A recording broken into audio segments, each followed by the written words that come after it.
This week, two teams of witty and politically astute celebrities couldn't make it, so we've got this lot here instead.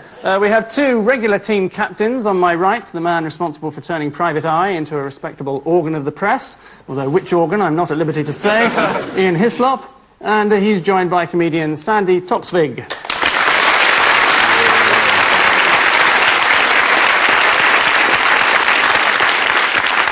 And to my left, the other team captain, the man they call Mr. Comedy. Sorry, Mr. Merton. Paul Merton, and he's joined by Sunday Times journalist and Booker Prize judge, someone who once described Ian Hislop as sexier than Richard Gere, Kate Saunders.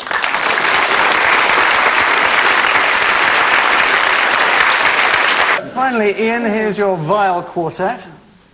Michael Heseltine. Giles. Giles Brandreth. Oh dear. And Benazir Bhutto. They're all writers except Jeffrey Archer. Police guards pay rent to King is yours. I think it's Tom King. Yes. And I think that he's got... So when you say it like that, it's like a character in Lord of the Rings, Tom King. That's right. Tom King danced across the hills. It was a bright and wonderful morning. Yes. It's Tom King from Middle-earth, you're quite right. Next is pressure on Pope over what? Nude basketball teams. Can I join the other team, please? I'm sorry, I've gone completely. Ian, do you have anything to add? Or do you just want to go home? I think I'll probably pack it in. Right, it's the South Bank show, and that's Salman Rushdie. Saying, do you think this disguise is working, Melvin? Angus, sorry, do we get an extra point for pointing out that Saddam Hussein was once a member of Village People? Interestingly, no, you don't. And he's the new... Points at all. In fact, I might dock you one for saying... Isn't he the new man in Deirdre Barlow's life? No, that's Roy Hattersley. Good. Well, this will bring down the Thatcher government, won't it? Day America was shut. Ah, yes. This is a serious, boring story. Is that a misprint, that last word? Yes.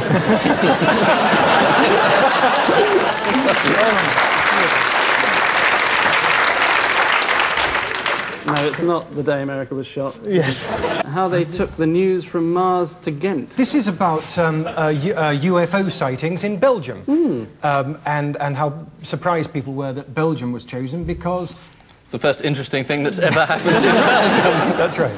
Yes, absolutely right. Yes, 2000... They're triangular-shaped things in the sky. They're Toblerones, I think they were. Ian's on drugs, ladies and gentlemen. Well, so is the whole of Belgium. Ian, don't ring us. Ah, this is Tony's agent again. How dare you? No, this is British Telecom. No, you were right first time. Is he on the telephone? Hope you're watching. Exactly. Ladies and gentlemen, aren't British Telecom bastards?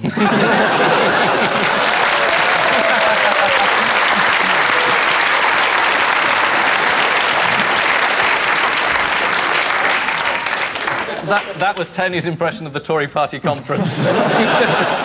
This is the injections. Yes, she had an operation or something, or an injection into her lips to sort of make her lips fatter. You could have got Sean Penn to punch you, I suppose.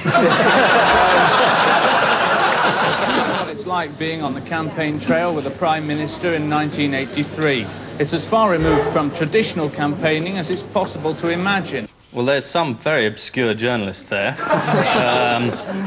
Some bloke... bastard. Mrs. Thatcher is in the background, just hanging around, and the journalist in the front is doing a very serious piece about what it's like following Mrs. Thatcher on the trail, and in fact she's following him. Well, that seems a pretty full answer. Let's see if you're right. This is what it's like being on the campaign trail with the Prime Minister in 1983. It's as far removed from traditional campaigning as it's possible to imagine. There aren't many voters in sight. What there are hundreds of members of the media who swarm around the Prime Minister, follow her every move, and the idea from the Conservatives' point of view is to get the best possible exposure on the TV news that evening.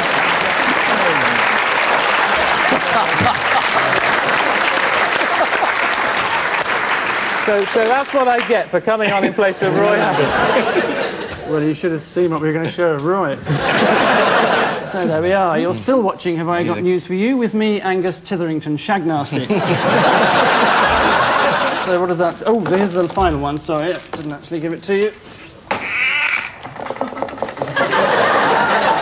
And that, in case you're wondering, is a bumblebee.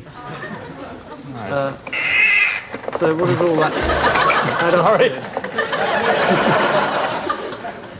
It will stop eventually. In fact, if you want to get it going again, if you just like sort of hit it on the head with the hammer.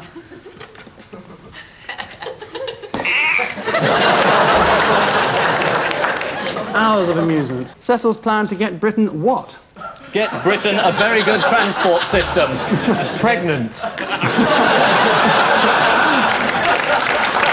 Endless party joke. I made Thatcher what, boasts Nigel? To swallow.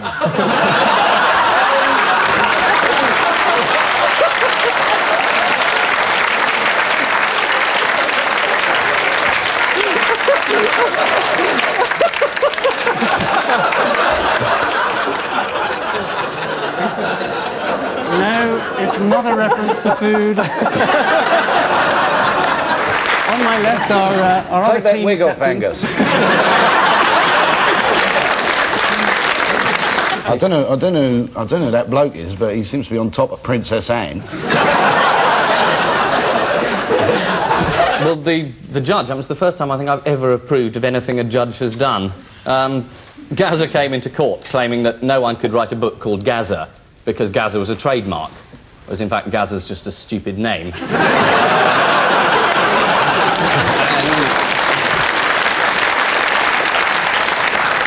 The judge was fantastically snobbish and said, "Who is Gaza?" And the QC, who's paid a lot of money to know who Gaza is, said he's a very famous footballer. And the judge said, "Association or rugby?" Which was very snobbish. And then he said, "Is there not a light operetta called the Gaza Ladra?" Which wonderfully there is. You're a clever git. The earliest days, I enjoyed the double fantasy of being Emil Zatopek and David Coleman simultaneously. Through the purple haze and hydrogen buzz, the unmistakable voice drove me on. His legs have turned to jelly. Only courage keeps him going now. If his legs had turned to jelly, Roy Hadley would have eaten it.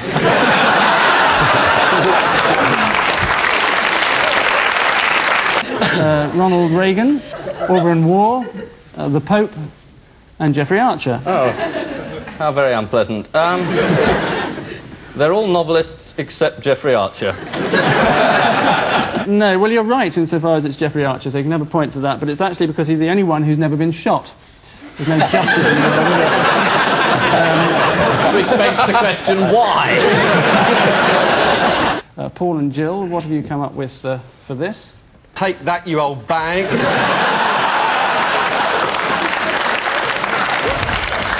Or Charles, you're not the man I married. Gaddafi dreams of a green Sahara. Mm-hmm. He's going to gas everybody in the Sahara. No, this is one of Gaddafi's dreams again. He has very pleasant dreams in which the Prophet comes to him and says, "You were quite right to take Kuwait. Why don't you withdraw a bit and keep all the oil fields so you'll be rich?" Yes. And he says, "What a good idea, Prophet. I'll do that." Good. I think you may have the wrong man, that's the only thing, insofar as this is...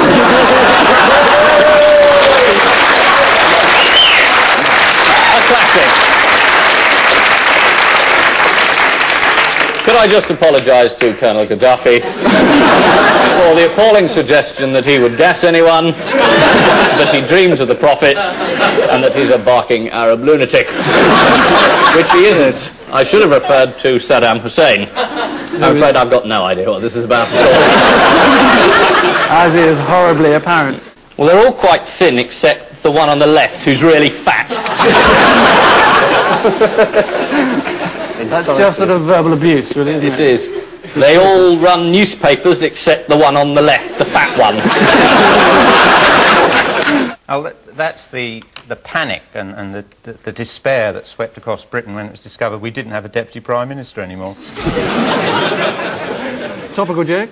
Not funny, but it was topical.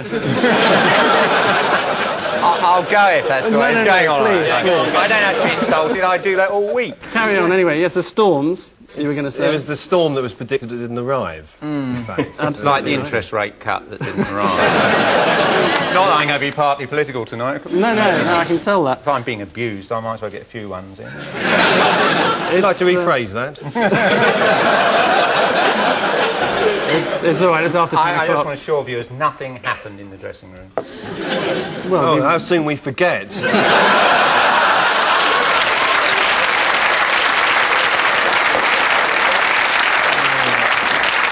I don't suppose I'll even get a card at Christmas now. In the old days, you'd have got a grant, Paul.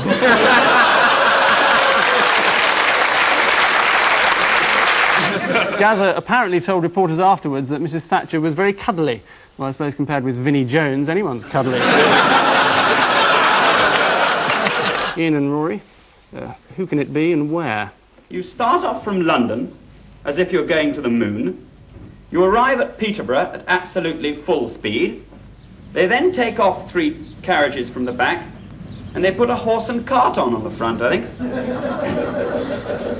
Then they trudge you up as slowly as they can, and I'm sure you've all experienced this. They stay in the stations as long as they can, they troop out as slowly as they can, and they get you here as late as they can. Do you know, when I first came, I thought you all lived in caves. Any idea? It's somebody who modelled for Picasso, isn't it? No, they just scrambled the picture, Rory. That is Geoffrey Archer, in fact. He's talking about railways, about which he knows a great deal, having handed over £2,000 in notes to a prostitute on a railway station.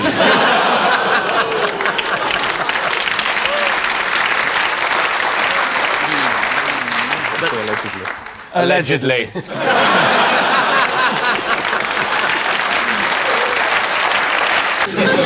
Do we think he'd make a reasonable successor to Mrs Thatcher? Because he's a very Certainly, pretty man. he's blonde and mad.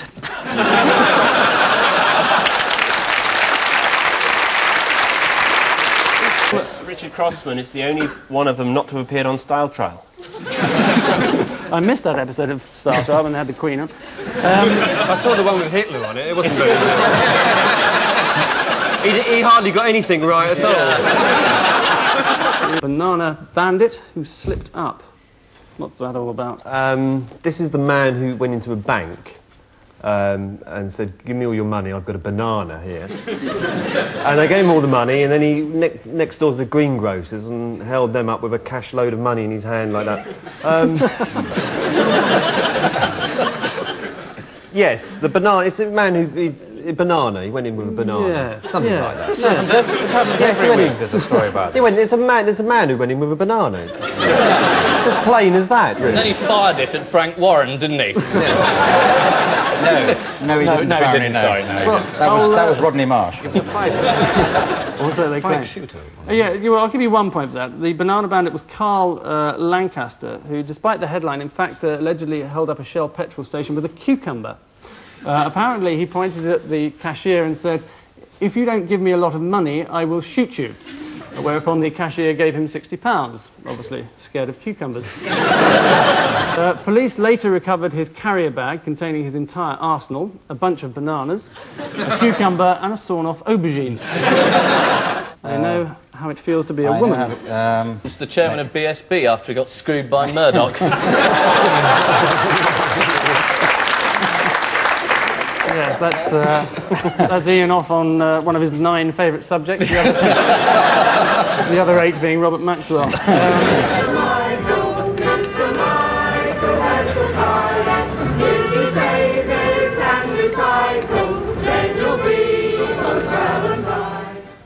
This is National Sing to a Git Day. Anthony Blunt and the boy Archer. The boy Archer again. You're quite fond of him, aren't you? Yes. Yes, we like Archer. It's make me Prime Minister or the kid gets it. Sylvester Stallone, Meryl Streep, Robert De Niro, and a can of pedigree chum. Oh, well, that's... they're all actors. The one in the bottom is Dustin Hoffman, doing a bit of method acting. So the answer is they're all capable of acting except Stallone. No. No, not right. They're all big meaty chunks, except Stallone. No. Oh, I know. That's Shergar in the bottom right, isn't it?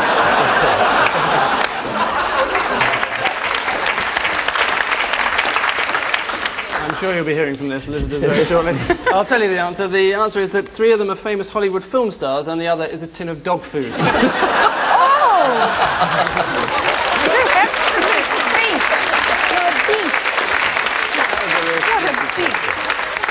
Well, it's the last show of the series, so... President Gorbachev denies rumours that he is having an affair with Dennis Thatcher.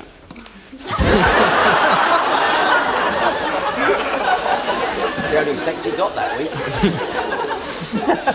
So, it's goodbye from me, and it looks like it could be goodbye from her. Poppycock.